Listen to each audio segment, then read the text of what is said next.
Coucou tout le monde et bienvenue dans cette nouvelle vidéo création. Aujourd'hui on va réaliser une carte sur ce modèle avec ce très joli tampon de chez Stampin' Bella, des distress oxydes, des pochoirs et des chutes de papier. En l'occurrence ce sont celles de ma box de février de chez Tout en Colle. Je prends une feuille de papier Nina Solar White que je coupe en 4, donc j'ai 4 morceaux de 14,85 par 10,5. Et je vais tamponner dessus le motif Stampin' Bella que vous avez vu tout à l'heure. J'utilise pour ça ma presse de précision, puisqu'une fois qu'il sera mis en place, je sais que je vais les tamponner tous au même endroit sur le petit morceau de papier. Et puis surtout, si j'ai un souci de tamponnage, je pourrais repasser dessus sans qu'il y ait de problème de décalage éventuel. Surtout là avec un tampon caoutchouc au travers duquel on ne voit pas. J'encre avec mon encre Memento, puisque mes colorisations, je les ferai avec mes feutres à alcool Spectrum Noir. Sur l'emballage de mon tampon, vous voyez ici un papier de masquage, c'est le papier de masquage Ink Dink Do que j'ai déjà découpé et fortement utilisé, puisque avant de faire les 4 cartes qui vont nous occuper aujourd'hui, j'en avais déjà réalisé 2. Et je me suis dit que ce serait sympa de partager avec vous la réalisation de cette carte. Donc j'en fais à nouveau 4 cette fois-ci, puisque j'ai coupé 4 morceaux de papier. Allons-y gaiement, je vais en faire 4 mais différentes avec vous aujourd'hui. Donc je vous montre que l'encre qui était, c'est de l'encre Distress Oxide qui était sur le papier de masquage, a bien séché, donc il n'y a pas de problème, je peux réutiliser. Pour cette première carte, je vais utiliser Forest Moss et Antique Linen. Je vous montre que effectivement on aurait pu utiliser les distress classiques dans les mêmes coloris, seulement là ça va me permettre de poser la claire, la Antique Linen, sur la Forest Moss, sur la foncée, alors que si j'avais utilisé les distress classiques, il aurait fallu que je fasse l'inverse, que je passe d'abord la Antique Linen et que je fasse les détails avec la foncée, la Forest Moss.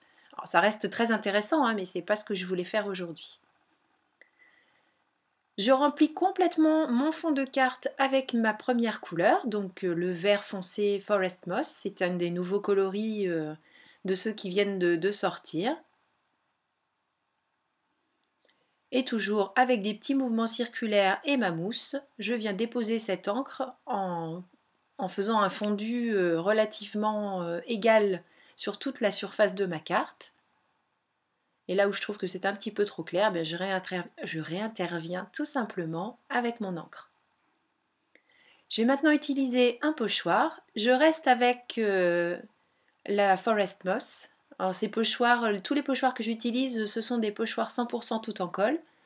Pour la plupart, je les ai eus au fur et à mesure des différentes box. Donc ça permet, le fait d'acheter ces box, de monter petit à petit un joli petit ensemble de matériel. Et puis de profiter de toute façon toujours de ces très beaux papiers. Donc c'est jamais une histoire perdue tout ça. Donc en l'occurrence ici, j'utilise les pochoirs et je fais un ton sur ton en utilisant ma Forest Moss.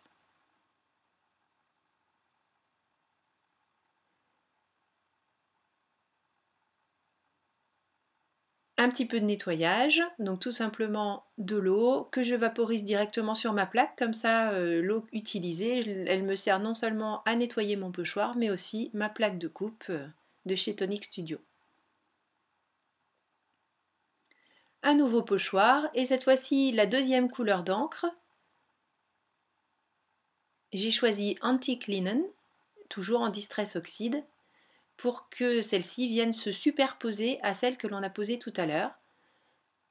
Et je viens utiliser donc ce petit pochoir cœur, toujours de chez Tout en Colle. De toute façon, je vous mets tous les liens en barre d'infos, n'hésitez pas à cliquer dessus. Et comme d'habitude, si toutefois j'en oublie, posez-moi des questions en commentaire, je m'efforcerai d'y répondre le plus rapidement possible.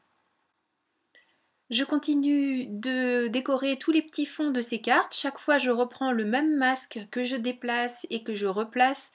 Alors, il est vraiment de très bonne composition parce que vous voyez là, au final, ça fera 8 cartes que je fais sur le même principe avec enfin en tout cas avec ce papier de masquage.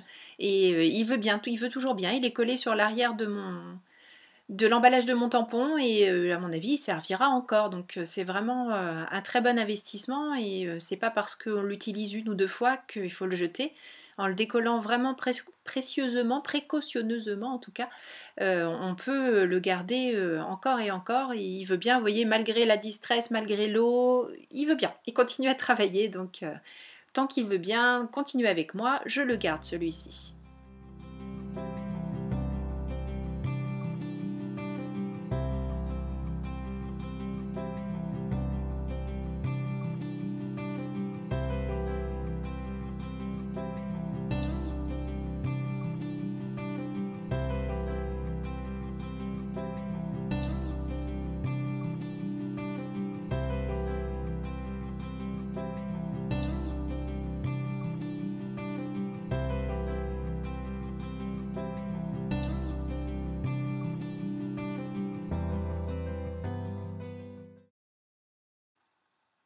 J'ai maintenant réalisé mes 4 fonds de carte. Je vais pouvoir passer à la colorisation.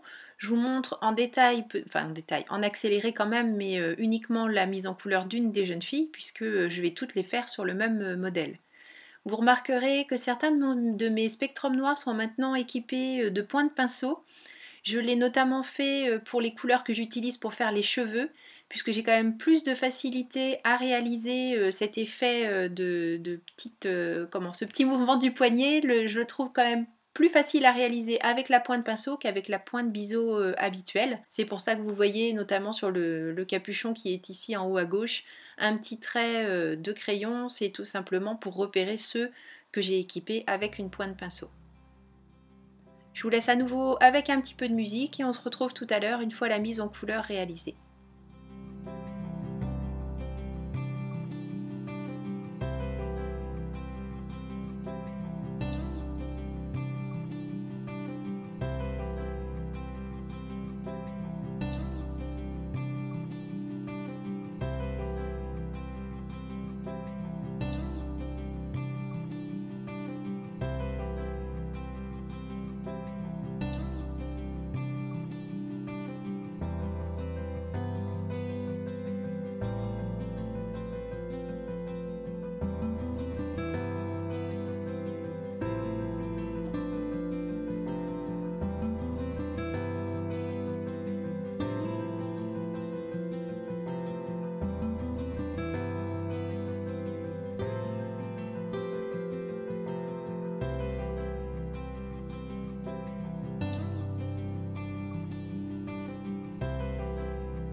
J'ai choisi d'habiller mes petites jeunes filles avec du papier, donc toujours sur la technique du paper piecing. Vous me voyez beaucoup en faire en ce moment en vidéo, mais j'en fais tout simplement beaucoup de manière générale.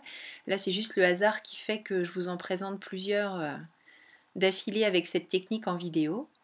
Mais je trouvais que ça se mariait très très bien avec ces jolis fonds en distress qui font des fonds très riches. Le fait d'utiliser du papier en plus, je sais pas, ça ajoute une dimension supplémentaire et j'aime vraiment beaucoup beaucoup le rendu de cette technique mêlée au distress. Et puis vous allez voir un petit détail bijou entre guillemets sur la fin de la vidéo pour finir d'habiller cette jeune fille. Après tamponnage, découpage, je passe un petit trait de crayon noir bien sûr et je passe au collage. Voilà, donc c'est quand même très très simple. Là, le motif est relativement facile à découper, donc pas de difficulté particulière. Pour continuer cette carte, je voudrais que cette jeune fille soit appuyée sur un bureau. En tout cas, c'était l'idée, un bureau, une table, quelque chose en bois, puisque dans le papier, là, vous voyez sur la gauche, j'ai une très jolie chute de papier bois. Donc je découpe tout simplement règle cutter la partie qui est droite et puis ensuite avec mes ciseaux, je viens suivre le contour de mon tampon comme je l'aurais fait si je l'avais entièrement détouré, sauf que là je ne détourne que le bas. Et bien sûr avec mon règle cutter, je me suis arrêtée aux endroits où le tampon commençait. Une fois que j'ai fait ma découpe, un petit trait de crayon noir et je viens installer derrière le papier effet bois que je colle tout simplement. Et je viens finir le tout avec un die de découpe rectangulaire fausse couture. Et je fais en sorte de découper mon papier avant de le passer dans la Cuttlebug, d'une parce que ça ne passerait pas puisque mes plaques ne sont pas suffisamment grandes, et de deux, je veux garder un maximum de papier puisque je veux habiller toutes les cartes qu'il me reste, là les 4 qu'on aura faites aujourd'hui seront habillées avec cette chute de papier. Alors pour l'instant j'ai peu de place, donc comme je vous le disais dans ma Cuttlebug, mais j'ai investi, ça faisait un petit moment à moi aussi qu'elle me faisait de l'œil, cette machine, enfin en tout cas une machine avec des grandes plaques me faisait de l'œil. Et puis Noël nous a présenté la Gemini et j'ai complètement craqué et j'ai choisi moi d'acheter la A4. Alors je verrai à l'usage, mais j'ai l'impression que je vais en être red dingue, déjà que j'adore ma Cuttlebug que je garde bien sûr. En tout cas pour le moment, j'ai pas décidé de m'en séparer, ça fait une dizaine d'années qu'elle fait des activités à mes côtés, donc je veux pas m'en séparer comme ça, mais bon, elle va avoir une petite copine pour travailler avec elle. Je colle mon devant de carte sur une base en papier maillat marron. Et comme d'habitude, je fais mes découpes en fonction de ce dont j'ai besoin avec mon massicot et mon pliage avec la bille à gaufrer. Juste une petite chose que je n'ai pas laissée dans la vidéo, j'ai rajouté des micro-perles et des micro-strass pour faire une boucle d'oreille et des colliers à mes petites bonnes femmes. Vous verrez ça sur les photos de la fin. Voilà, cette fois-ci, ma carte est terminée puisqu'on arrive à la vue des autres réalisations en photo. Donc je vous laisse découvrir comment j'ai terminé les 3 autres copines de celle-ci. Merci beaucoup d'avoir suivi cette vidéo, c'est toujours un plaisir de vous retrouver. Donc je vous donne rendez-vous très bientôt pour une nouvelle vidéo création. D'ici là, prenez bien soin de vous et gros bisous. Bye bye.